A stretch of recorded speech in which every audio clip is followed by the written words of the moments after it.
Well, I guess I should go ahead and finally tell my story. It's not very K, to be honest, it's not in the woods. It was no fun at the time. There was no skinwalkers slash goatmen slash flesh gates involved, as far as I know anyways. But I feel compelled to finally getting around to writing this out. Just for the record, and maybe so you guys can get some spoops out of it. Back when I was 17, I lived just outside of Washington DC. I enjoyed it well enough for the most part. DC is no funs, and has a massive homeless problem, but isn't a complete shithole. I was a complete autist in school, with depression and shit, and I got kicked out of my nice Catholic prep school due to shit grades. Instead of sending me to a public school over in Virginia, where I lived, my parents decided to send me to a non-traditional school in the city. In addition to school, I had a job at a shitty movie theater in Rockville, which was just outside of DC, to the northwest.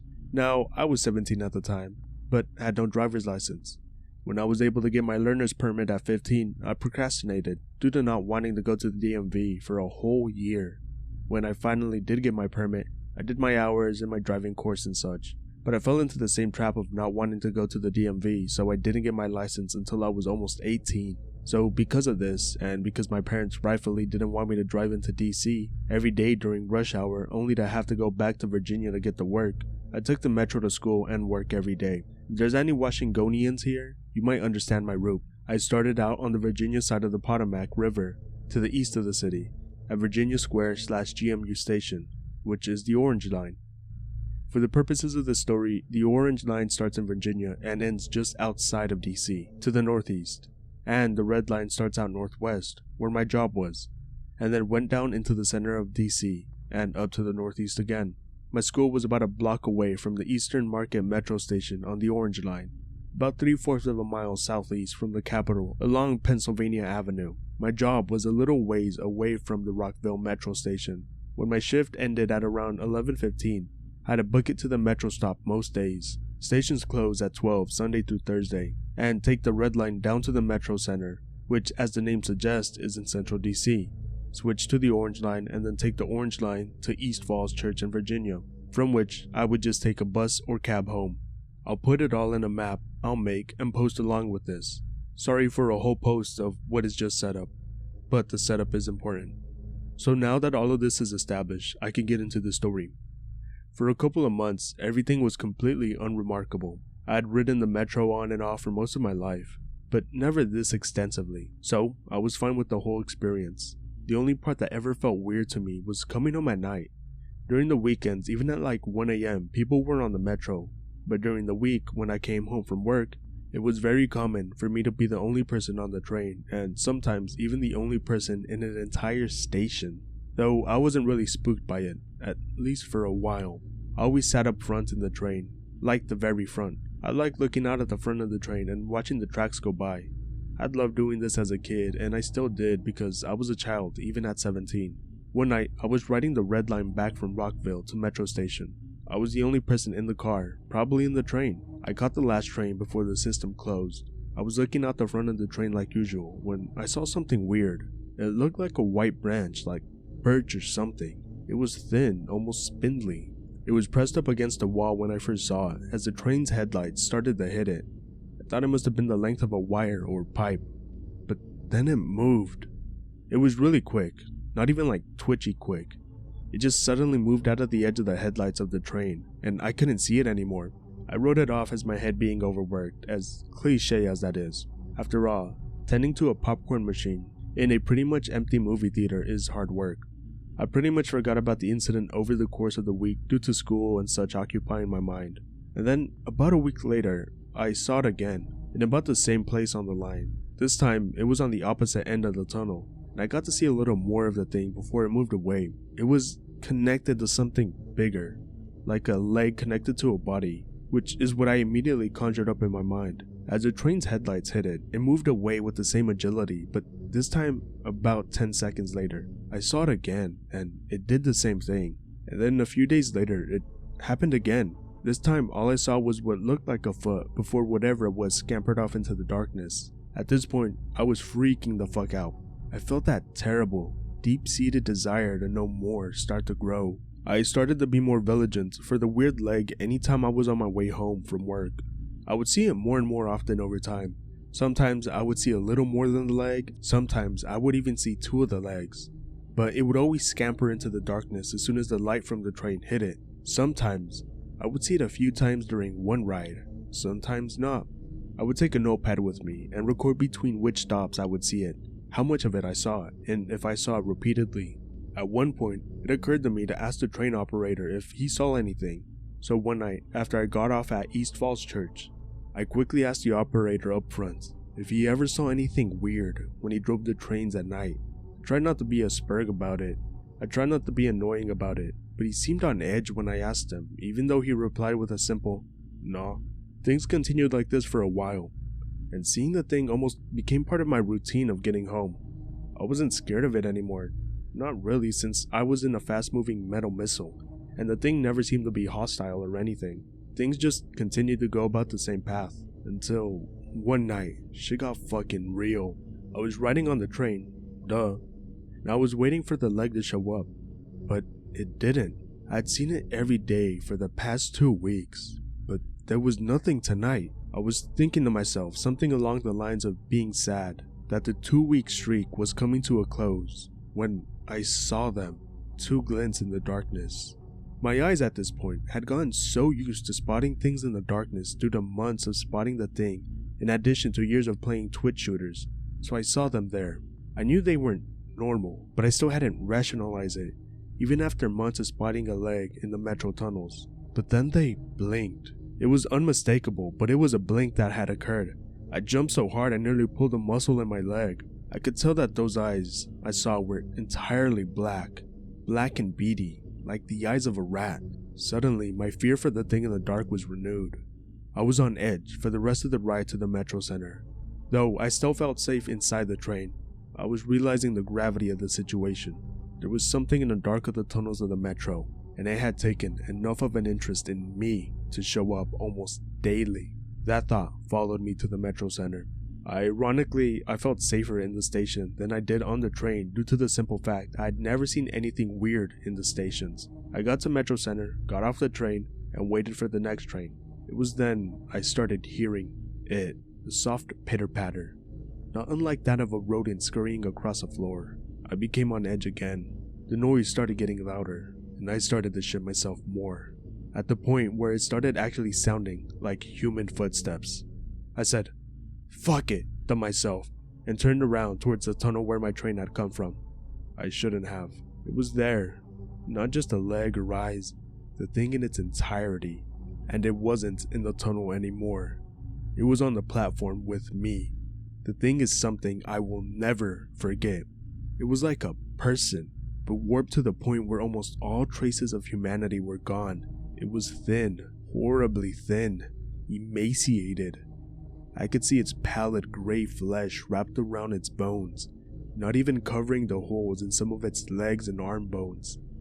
It was hunched over, not on all fours, but hunched over like an elderly person, with its legs crumpled down and its arms held in front of its chest, like how a prairie dog holds its arms when it stands up. Its head was completely hairless, and was hung down so I couldn't make out its face. I opened my mouth to scream, but I just whimpered like a baby. I shouldn't have done that. I think I provoked it. It started to move towards me with a horrible gait. It stayed in its hunched over position low to the ground, but its legs extended out. It took long strides forward, like crouch walking. Its legs wobbled and twitched with each step towards me. It was obvious this thing wasn't used to walking like this, that it was better suited to crawling along the walls. As it came closer, I started to smell it. It had that pungent, rancid odor of trash in the city. My eyes started to water as it got closer. Speaking of which, it was closing the gap fast. When I first turned around, there may have been around 150 feet between us, but within 5 or 6 steps, it was about half that distance away. My stupid brain finally kicked in and put me into survival mode, and I fucking booked it across the platform. My stupid idea was to try and outrun it to the end of the platform, then jump across the tracks to the other platform and keep running out towards the surface. My plan got about 1/4 done when I realized it wasn't going to work, because that's when the thing stretched out. I looked over my shoulder and shit myself again. The thing was now standing on its legs and had its arms out. I don't know how I managed to see as much as I did in that tunnel, but what I saw in there wasn't accurately representing the whole thing. It must have been 15 feet tall, at least. Its torso was thinner than a femur. Its arms came down to its shins as it let them drag along, and then there was its face. The face looked like that of a starving man, with sallow skin tightly wrapping its cheekbones like a corset. Its eye sockets were far too big for its beady little eyes, with the top of the socket jutting out a good 2 inches beyond where the eye ended, and the mouth was a gaping hole with no jaw to be seen. This thing had reached its full height, and I had just about made my peace with death when some beautiful motherfucker honked the horn on his train that was coming downstairs to signify to no one that no one could get on. I don't know why, but that horn caused a monstrosity in front of me to reel backwards and let out the most horrible sound I ever heard before going down on all fours and scuttling back into the tunnel.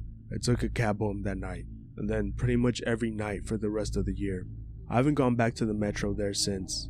I moved farther into Virginia so I wouldn't be around Washington, but even if I was back there, I wouldn't take the metro again if it meant losing $10 billion or whatever. I did some more research. Apparently there are urban myths of something in the tunnels down there. I also found out about a series of abandoned tunnels just under DuPont Circle, the metro stop nearest to which I commonly saw the thing. That's pretty much it. Here's a map of where I saw the thing, with stations where I was near when I saw it marked and areas to avoid marked. Okay, X. I was obsessed with goatmen / skinwalker / mimicry stories for a while, but I haven't looked in a while, and then this happened to me last night, and now I literally cannot sleep or stop shitting my pants due to its proximity to my house. I'll try to green text as much as I can, but first, background. I am 21 and a college senior from Cincinnati. While I live in a semi-rural area about 20 minutes to the closest supermarket / fast food, I go to school in Washington, D.C. Not the nice part either, the part where crack kids are a real thing, and cops are reassuring rather than troublesome. I've definitely seen some shit in my day. It would be good to mention here that I'm not some glandular freak, but I'm about 6'1" and 240. A lot of muscle, but Lord knows I could drop 15 pounds. I love to smoke pot, get drunk, and eat. Sue me. Being the good student that I am, I picked a real major, accounting. I interned for a mid-sized PR firm doing accounting bitch work and getting paid $20 an hour. College is expensive as fuck though, so I deliver pizzas at night after the offices close. It's a cheap, drunk food kind of pizza place that has an absurdly large delivery radius and is about 20 minutes from my house, 5 minutes from the beach. My place is north of there and we deliver probably around 15 minutes past my house. I'm actually typing this at work in between examining the fine prints on our client contracts to ensure we are charging them every penny we can. Cheap bastards. So basically, the further north you go from the pizza place, the more rural it gets. I work until close and this occurs around 9:45 p.m. Be me, in the back, folding pizza boxes like a good little corporate bitch. Counter girl comes back with a delivery slip. She tells me the customer sounded weird on the phone.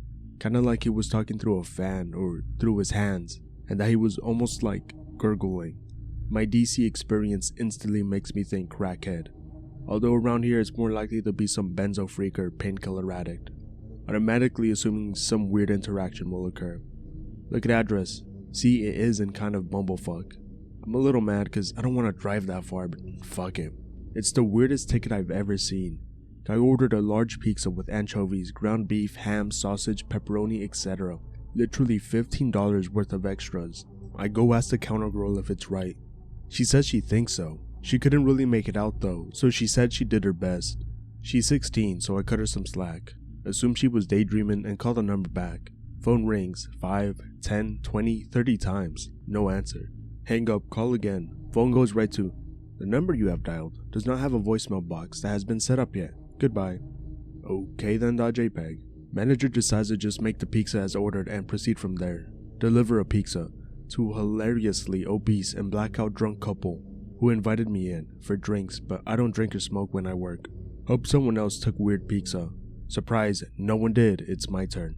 Begrudgingly took the pizza and get in my car. Enter address into phone. It's on a side street adjacent to a park locals call open space. which despite the name is about 500 acres of straight woods. It's about 25 minutes away, basically the edge of our range. Put on some dubstep, judge me, and crank my turbo Subi, judge me more, out on this road. If you're not from a rural area, this can be hard to explain. Winter in the woods is scary. There is never a single sound. Ever. Unless there's something larger than a cat walking around, it's you and dead silence. Finally get to address. There are a few houses on the street, but they sit on probably 5 acres, so they are spaced out a fair amount. Look for number 1134. I pass 1130, then a long stretch of nothing, then a 1144. What the fuck, .jpg? I just want to get this over with, and get the next delivery without getting stabbed by some pillhead over a fucking pizza. Call the number. Rings, stops ringing. There's no sound, but instead kind of like a buzzing or a humming. It's hooked up to my car stereo and it's getting louder and louder until I just hang up because I don't want it to ruin my speakers. Windows are fogging up at this point. I'm pulled over between those two houses. Right when I roll the windows down, I am overcome by the odor of decaying trash. Like driving through Newark, New Jersey. Fucking gross, so I put the car in first and start pulling towards the next house. At the end of the driveway, there's a stanchion with a light on top. Gonna pull into this house and knock and ask if maybe they gave the wrong number over the phone. Makes sense for a pillhead. I'm probably 100 feet away when I see someone step out of the darkness into the light at the bottom of the driveway. Good, it's the fucker that ordered. Expecting this guy to be all over the fucking place, leaning over, being fucked up. Guy isn't that fucked. Stop the car about 10 feet from him. Black coat that looks 3 times too big for him, even though he's probably got 5 inches on me. Don't look at him at first. Getting pizza out of car and getting ticket and change as I talk. Hey sir, sorry about the wait, and the call's pretty far. No response. Realize I should be watching him, considering the signs. The smell is still pretty pungent, but I know it's not trash day. I get the pizza on the roof of my car. He's standing under the light on the opposite side of my car. So I got out of my driver's seat and went to the driver rear to get pizza. Put pizza on the roof of driver rear. Guy's probably 10 feet away from the passenger rear. I finally pay enough attention to get a good look at him. Giant, tall, no shoes, ripped up jeans and stains everywhere. Big jacket as mentioned. Look at his face. Sunken eyes. Can't even see them with the light. It really sketched out because guy hasn't moved or said a word. Stop the process and just stare at the guy. He's staring right at me with those freaky fucking eyes. His head is sort of bobbing side to side, but not in a fluid sense at all. Kind of like a car door. Like how it stops at halfway open, then you give it another shove and it stops at all the way open. I watch his head do this in no real pattern for probably 10 seconds. Starting to get really uneasy. Between the stench and the head thing and the eyes and the not fucking answering, I stand frozen, so does he. Without breaking eye contact, I take my phone out of my pocket and hold it level with the roof so I can look at the guy and my phone at the same time. Go to recent calls. Call the number for the guy. Call it. Phone starts ringing, but I hear no phone anywhere. Then, out of the quiet of the woods, I hear faintly, so faintly, a fucking cell phone ringing back there, maybe 50 or 100 yards away. This is my kicking myself for not getting my CC yet. This is me almost shitting myself. The guy just standing there, still doing the head thing, but I swear I see that fucker smile. Finally, get the courage to speak. Can you please come get this? Also, I think you may have dropped your phone when you were hiding a body or whatever in the woods. Nervous laugh. Still thinking maybe this guy's too dug deep into a prescription bottle or found some PCP or some shit. I see his mouth open, head still bobbing, feet planted to the ground. He makes some sort of low guttural quick grunt, then a high grunt, then a low grunt. They are sort of soft, kind of like someone clearing their throat. I've shut the rear passenger door at this point. I'm ready to book it to the driver's seat if I got to. Just as I go to call the phone again, I hear words. The phone's not fine. The pause between the and phone's not was way too long. Phone's not literally sounded like one word. Mine came off an octave higher. My mind is DEFCON 5, like just full panic attack. Knees are weak. I'm literally about to peace out. I push the pizza to the far side of the roof away from me. Finally muster out, "Sir, you're freaking me the fuck out. I have a .45 and less than $20 on me. Please come take this so I can leave." When I say this, the head bobbing stops. His eyes are dark, burning a hole through my skull. Open his mouth again. "It was his." "What?" I say, stunned. "It was his. The phone was his. The guy comes towards the car, not a step, but like one huge muscle spasm that propels him forward. "The phone was his," he repeats. I'm on the verge of tears at this point, standing next to the open driver's side. Pizza's on the roof over passenger rear door. Guy jerk jumps once closer to the car. "The phone is not his anymore." I blubber wordlessly, then gathering man balls I scream, "I'm gonna call the fucking cops and blow your fucking drug addict head off if you don't get the fuck out of here." I see this fucker smile this creepy fucking smile, and without moving his mouth, I hear him say in a completely different voice, a voice I've never heard before, "Go away. Stop following me. I will call the police." In one big jerky motion, this thing reaches forward, takes the pizza off the top of the car, and places a couple round things that I later identify as quarters on the roof, surrounded by a dark liquid that spreads over the roof. I don't even think, just get in the car and peel out down the road, leave the hot sleeve for the pizza, leave the shit on the roof, don't even close the door all the way. I go down the road at about 80 for a quarter mile, then pull a U-turn, cause I don't want to get even more lost with this psycho out here. I whip down the road past the place where he was. Nothing. Finally get to the end of the road. There's a stop sign to merge with the main road. Look right to make sure it's clear. Look left. This thing's face is 12 inches from my own when I turn. Tactically shit myself. Peel down road. Finally make it back to the pizza place. Shaking like bloody hell. Smoke a joint just to calm me down, which I never do when I'm working. I walk in the front door of the pizza place. "Hey Anon, that guy at the open space house just called back. He said you forgot some food, but he only ordered the pizza, right? He said come back, I don't know." I start crying. Look at my phone, which had been thrown through the car with my driving. 14 fucking missed calls from that number. Literally in tears.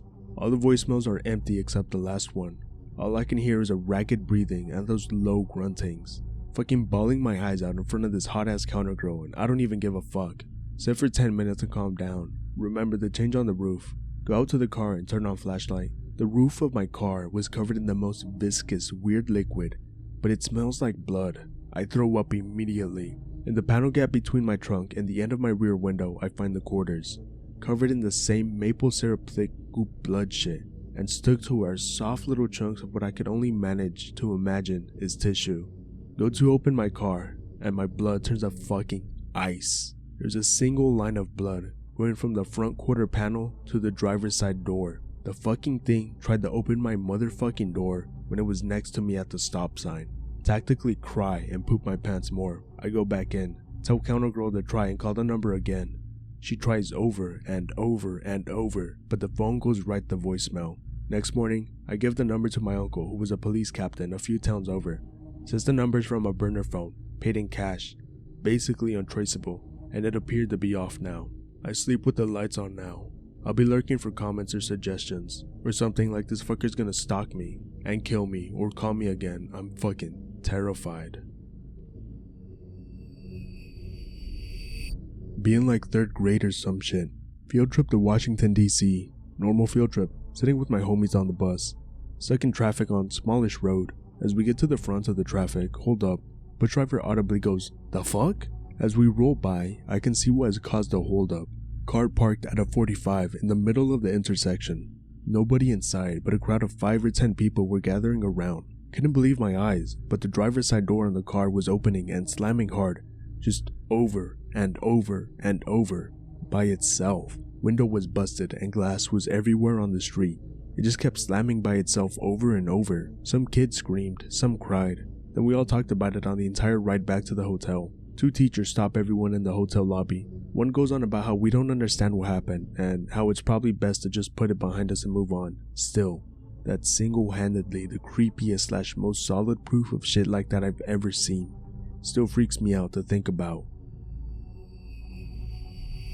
2004. Transferred high school at the end of junior year. Trying to make new friends senior year. Coolkids.jpg.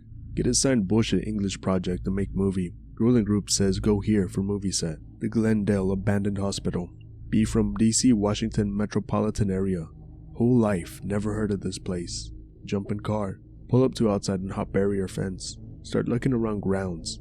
Other kid in group starts making jokes about spook. Third kid starts selling rumored tales of horror. Disbelief. Naive.gif. Hey, The main door looks open, says kid. Go inside. Place is fucked. Cold inside, 89 degrees outside. Terribleness all down long corridors. Old newspapers from 50s and 60s litter the ground. Old medical shit everywhere on the floor. Further down the corridors, come across prison-type solid metal doors.